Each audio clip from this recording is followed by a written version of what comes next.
Well, it's time now for the press review here on France 24. For that, Solange Mougin joins me now in studio. Solange, good to have you with us this morning. Firstly, you are hitting on our top story this hour and that widely discussed US-Russian prisoner exchange. What are the papers saying about it? Yeah, the release of basketball star Brittany Griner is being celebrated in the U.S. press today, as we can see on the front page of USA Today Weekend. It says, we never forgot her.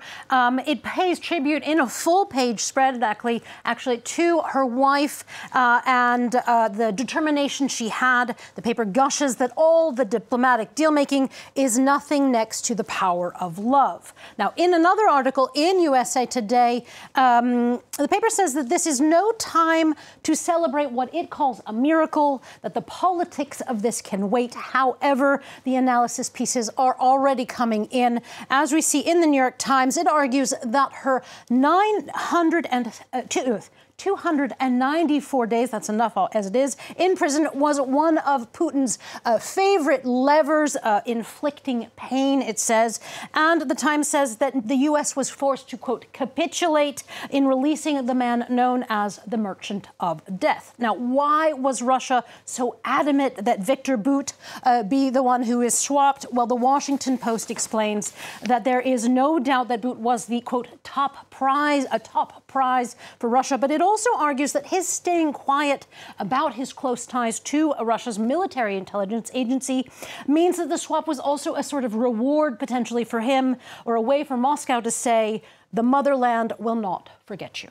And Solange, moving on to The Guardian then, it has an exclusive in today's edition about the protest movement in Iran. Talk us through that. Yeah, the British paper has been interviewing medics across the country. They're actually treating protesters in secret so as not to be arrested. And The Guardian says that the medics are finding that men are coming in with different wounds than women. The men mostly have pellet wounds to the back and buttocks, while the women's faces and genitals are specifically being targeted by security forces. Now, the doctors believe that the authorities are, quote, trying to destroy the beauty of these women, end quote. And these testimonies come as Amnesty International reacts to another form of crackdown by the regime.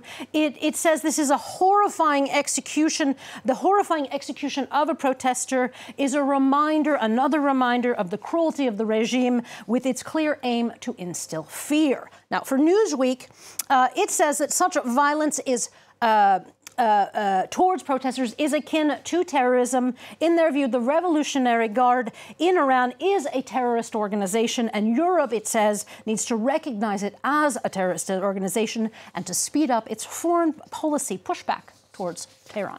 On a much lighter note, Solange, one of our other main stories today, the World Cup, and the media getting very excited about the quarter-finals that are getting underway later. Yeah, after all of that, we need a bit of a lighter story. As L'Equipe tells us, there is one idea in the minds of the teams, that is to win the cup. The sports paper explains that Croatia and Brazil, they'll be kicking off this quarters bonanza, and then followed by the Netherlands and Argentina tonight.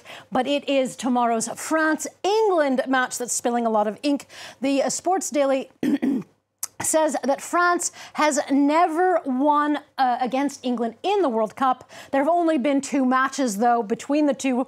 So the rivalry is not as great, according to L'Equipe, as the rugby rivalry, which actually has a name for it. It's called Le Crunch.